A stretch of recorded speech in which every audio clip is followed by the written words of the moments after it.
Well, hello everybody, and welcome back to Hoffman Reproductions. It's good to be with everybody here today.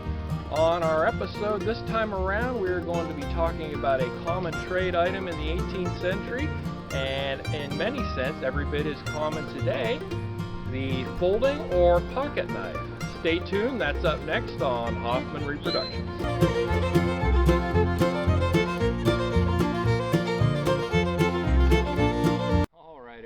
Well, welcome back. It's good to be with everybody here today.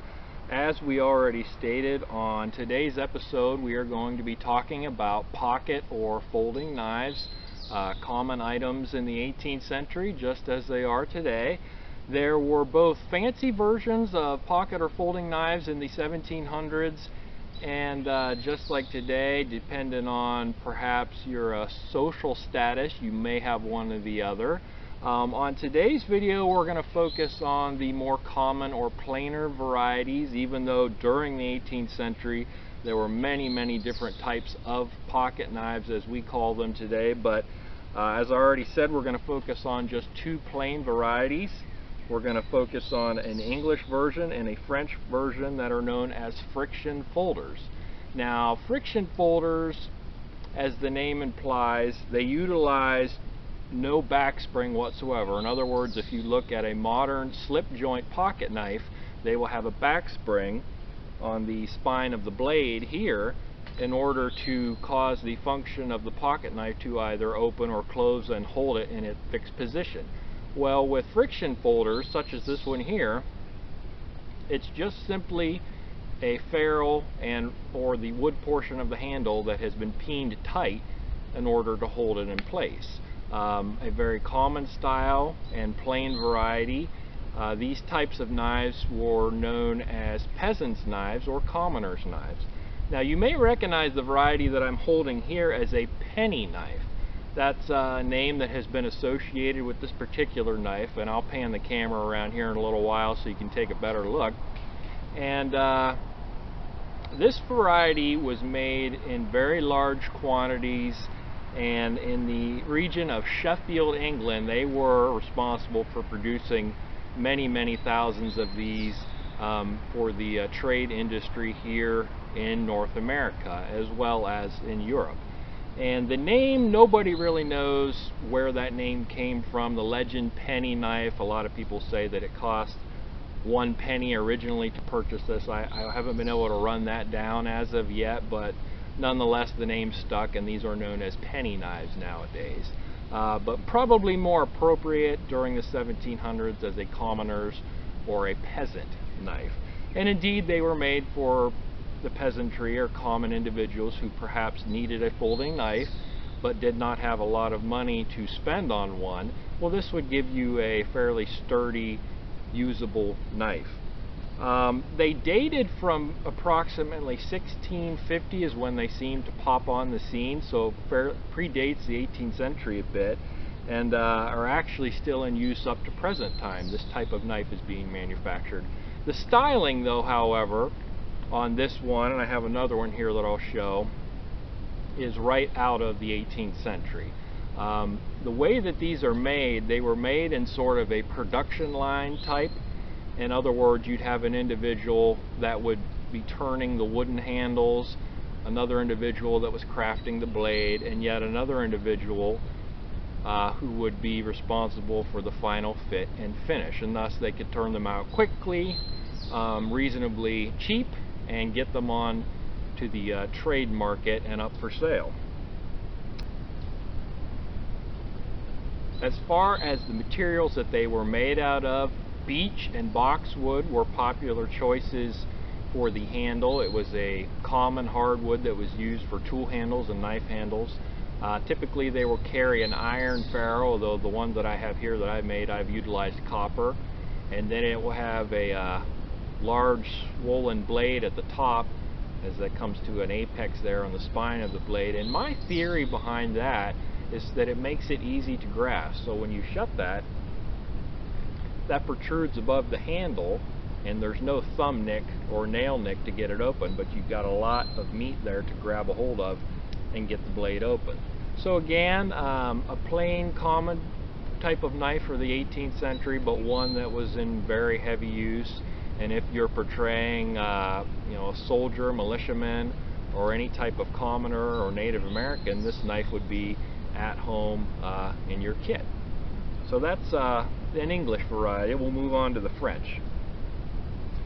The French also were offering a variety of folding knives during the 18th century. Of course, they were in hot competition with the English for the trade here in North America. And one type of folding knife that they offered, which is this guy here, is pronounced a Simois knife, and that translates into Siamese knife. And again, it's a friction folder, but we have slightly different styling. And probably the most unique feature of this knife, other than the obvious differences between the English and the French pattern, is we have this little protrusion. I don't know if you can see that, but I'll spin it around here later, close up of the camera, that extends off the back of the blade, and that actually zeroes out or bottoms out when you open it on the handle. So when you put your thumb over it, that makes for a very sturdy design that's not going to open. And again, friction folder, doesn't utilize a spring of any type, but rather it's just been pinched in the wood and offers an individual a sturdy blade at a reasonably low cost for the 18th century. This pattern of blade was also made in very large numbers for trade during the 18th century. Again, early on, this blade's a little earlier. It pops up as early as 1620, this pattern, and remnants of this have been found all over North America, so we know that they were here in large numbers, especially in the Great Lakes and the northeastern portion of the country, but they've been found in states down south along the coast as well. So these were here in large numbers as well, and just like the English variety, a great choice for individuals who are seeking a good usable knife and didn't perhaps have a lot of money during the 1700s. So that variety also was here in large numbers. So here we have some up-close shots of the knives, and you can see the differences between the English and the French patterns.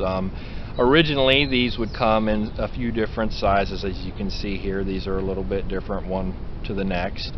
But one thing I forgot to mention, folding knives, pocket knives, jackknives, whatever you want to call them, during the 18th century, a very high value was placed on them, just like today, as far as their use as a tool. So much so that I came across several lists of militia equipment, and listed among them were you had to have a pocket or a folding knife. So it was seen as a key piece of gear, and just like today, every morning I pop a pocket knife in my pocket and use it all throughout the day. Same was the case, even more so in the 18th century, when individuals lived a much more hands-on type lifestyle. Folding knife comes in very handy. But again, you can see the differences here that we pointed out. Here's a French variety with a faceted handle. You can see that little backstop, or lintel, some people call it. Locks in, your thumb goes on it, nice sturdy design. Has a single rivet with brass washers, as they originally did. This one's been rounded, the shape of the handle, just a little bit different, but kind of the same idea going on.